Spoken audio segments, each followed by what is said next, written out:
வங்கதேசத்தில் ஷேக் ஹசீனா ஆட்சி போனது. அதற்கு பிறகு நடந்த கலவரங்களிலிருந்து அதற்கு அடுத்த கலவரமும் இப்ப நடந்தாச்சு. இதுவரைக்கும் பார்த்தா கூட தொடர்ந்து இந்துக்கள் அங்கு தாக்கப்படுவது என்பது வாடிக்கையான ஒரு விஷயமாக இருக்கிறது.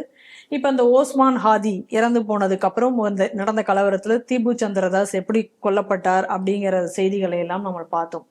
அதற்கு அடுத்ததாக நேற்றைக்கு ஒரு சம்பவம் நடந்திருக்கிறது. அதுவும் கிட்டத்தட்ட திபு சந்திரதாஸ் மாதிரியான ஒரு சம்பவமே அங்க நடந்திருக்கிறது. கோகன்தாஸ் என்பவரை இதே போல அவருடைய மெடிக்கல் ஷாப்பை மூடிவிட்டு ஒரு வீட்டுக்கு திரும்பி வந்து கொண்டிருந்த பொழுது ஒரு காட்டு மிராண்டி கும்பல் இதே போல அவரை அடித்திருக்கிறது. அடித்து இதே போல அவர் மேல பெட்ரோலை ஊற்றி தீ பற்ற வைத்திருக்கிறார்கள். ஆனால் பக்கத்துல ஒரு குளம் இருந்ததுனால அவர் எப்படியோ இந்த கும்பல்ல இருந்து ஓடி சென்று அதுல விழுந்ததுனால அவர் காயங்களோடு இப்போ ரொம்ப சீரியஸான நிலைமையில அவர் மருத்துவமனையில அவர் சிகிச்சை பெற்று வருகிறார்.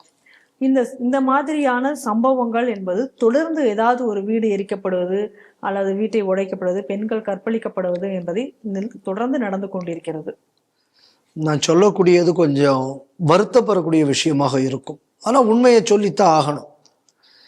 இந்த மாதிரியான சம்பவங்கள் இனிமேல் அதிகமாகும் வங்கதேசத்தில். நல்லா புரிஞ்சுக்குங்க. பிப்ரவரி மாதம் எலெக்ஷன் வரை இந்த மாதிரி சம்பவங்கள் அதிகமாகும். கூட்டணிகள் அந்த நாட்டில் ஸ்டெபிலைஸ் ஆகும் வர இஸ்லாமிய பயங்கரவாத கட்சிகளுக்குள்ள ஓட்டு அதிகம் வேற கட்சியை அவங்க தோக்கடிக்கணும் இங்கக்கூடிய நிலைமை ஏற்படும் வரை, யூனுஸுக்கு சாதகமான சூழல் வரும் வரை, இல்லை இந்த மாதிரி யூனிஸுக்கு சாதகமான சூழல் இல்லைன்னா ஜமாயத்தைக்கு ஆதரவான சூழல் இல்லை அப்படின்னா நம்ம எலெக்ஷனை போஸ்ட்போன் பண்ணால் அந்த மாதிரி ஒன்றை கொண்டு வர முடியுமா அப்படின்னு யோசனை பண்ணினாலும் இது எல்லாத்துக்கும் ஒரு பஞ்சிங் பேக்காக, ஒரு கலவரத்துக்கு ஒரு காரணி ஏதாவது வேணும் அப்படின்னு சொன்னால் அது அப்பாவி இந்துக்களாகத்தான் இருக்க போகிறது. இதுதான் வரக்கூடிய காலமுக்கட்டமாக இருக்க போகிறது.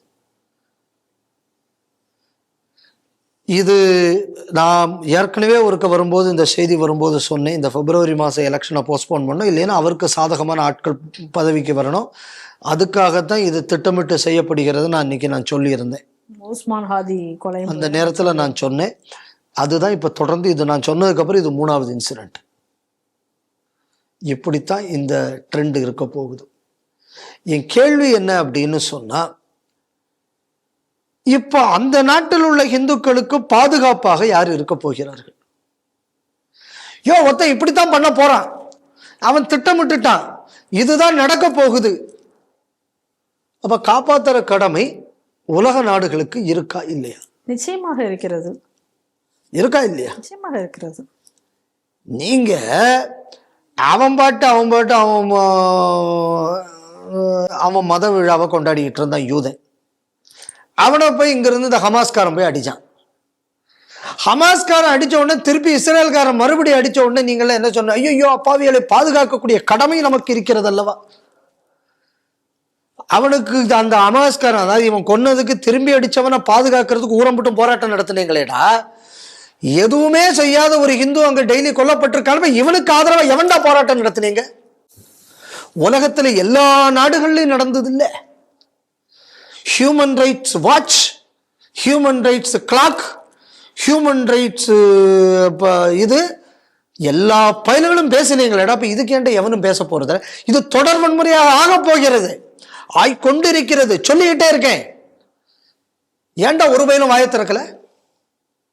ஏன் ஒரு பயிலும் வாயை திறக்கல? இப்ப ட்ரம்ப், அதாவது அவன் அங்க அழுகிறான், இங்க அழறான், உக்ரைன்ல ஜாரான், அழறீங்களேடா. நடக்க போகுதுன்னு தெரிஞ்சு ஏன்டா ஒரு வயலு இதுக்கு வாய் திறக்கல? இது நடப்பதற்காகத்தான் அவனுக்கு நீ IMF பெயில் அவுட் கொடுத்தியா? இந்த IMF பெயில் அவுட் வரக்கூடிய நேரத்தில் இதே டிவியில் நான் சொன்னேன், இந்துக்களுக்கு மீது தாக்குதல் நடத்த போறானுவ, இஸ்லாமிய பயங்கரவாதம் வளரப்போகுது, பங்களாதேஷில் அதை வளர்ப்பதற்காகத்தான் இந்த IMF பெயில் அவுட். IMF அயோக்கியத்தனத்தை செய்கிறது. பாகிஸ்தான் வந்த நேரத்திலையும் சொன்னேன், பங்களாதேஷ் வந்த நேரத்திலையும் நான் சொன்னேன். நான் சொன்னது இன்னைக்கு நடந்துகிட்டு இருக்கு. இப்ப இந்திய அரசுக்கு ஒரு கடமை இருக்கா இல்லையா? நிச்சயமாக இருக்கு. இந்திய அரசு இப்ப என்ன பண்ண போகுது? கலிதாசியா பையன் வந்திருக்கான, கலிதாசியா ஷாவுக்கு இங்க இருந்து போயிட்டு ஜெய்சங்கர் அவரெல்லாம் போய் பார்த்து பிரைம் மினிஸ்டருங்கிறது லெட்டரெல்லாம் எழுதி கொடுத்துருக்காரு, உங்கள் அம்மா எல்லாம் இந்த நாட்டுக்கும் 2 நாட்டு உறவுக்காக ரொம்பலாம் உதவி இருக்காங்க அப்படின்னு. சரி, இப்போ அவங்கள பயன்படுத்தலாமே, நீங்கள் பயன்படுத்தலாமே. உங்கள் கட்சி சார்பாக இந்த மாதிரி தொடர் வன்முறைக்கு எதிராக நீங்கள் ஒரு போராட்டம் நடத்துங்களேன், கேட்கலாமே. ஏன் கேட்கல?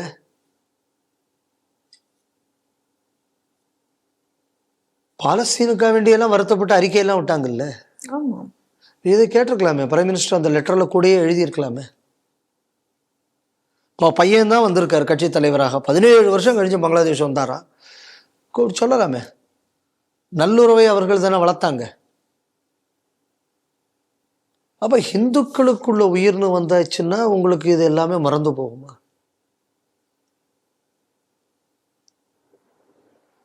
இப்போ பாருங்க, ஒரு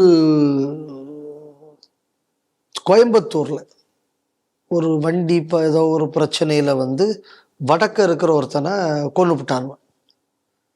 வடக்கத்தி செத்து போன வடக்கத்திக்காரன் துளுக்கேன், கொன்னவனும் துளுக்கேன். நம்ம கேள்வி என்ன அப்படின்னா, வடவர்களுக்கு எதிரான தாக்குதல்களுக்கு உள்ள லிஸ்ட்ல திருத்தணிக்கு கத்துன அளவு யாரும் இந்த இதுக்கு கத்தலை. வடக்கே இது பெரிய வடக்கில் உள்ள மீடியால இது பெருசா இதுக்கு கவரேஜ் வரல. 2 முஸ்லிம் அந்த வழக்கை NIA டேக் ஓவர் பண்ணிடுக்கு அப்படிங்கக்கூடிய செய்தியை தான் நான் பார்த்தேன். அப்ப மதம் என்று வந்தால் மொழி, பிராந்தியம் எல்லாம் மறந்து போயிடுறது பாருங்க, உயிரும் மறந்து போயிடுறது. இன்னைக்கு வங்கதேசத்திலும் தொடர்ந்து நடந்து கொண்டு இருக்கக்கூடிய விஷயம்தான்.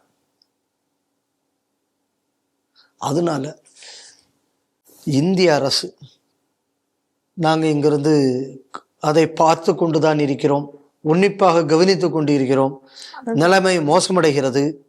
இந்த மாதிரி லெட்டர் கொடுக்கறத நிறுத்திட்டு, அதாவது லவ் லெட்டர் கொடுக்கறத நிறுத்திட்டு, சிந்தூர்ல என்ன பண்ணணுமோ இங்க அந்த அளவு பெருசா ஒன்றும் தேவையில்லை. இதற்கு இந்திய அரசு தயாராகாவிட்டால் பாகிஸ்தானில் 1947களில் எப்படி இந்துக்கள் ஒட்டுமொத்தமாக அழிக்கப்பட்டார்களோ இந்த மாதிரியான சம்பவம் இன்று வங்கதேசத்தில் நடப்பதற்கான சாத்தியக்கூறுகள் அதிகமாக தென்படுகிறது. அன்னைக்கு நேருவும் காந்தியும் செய்ய தவறியதை அந்த தவறை இன்று மோடியும் அமித்ஷாவும் செய்துவிடக்கூடாதுன்னு நான் நினைக்கிறேன். இதுக்கு கடுமையான நடவடிக்கையை, இராணுவ நடவடிக்கையா காவல்துறை நடவடிக்கையா அங்கக்கூடியதை அவங்க தான் முடிவு பண்ணணும். ஏன்னா நமக்கு கூட அவர்களுக்கு விவரம் அதிகம் தெரியும். அவர்கள் முடிவு செய்ய வேண்டும், செய்வார்கள் என்று நம்புகிறேன்.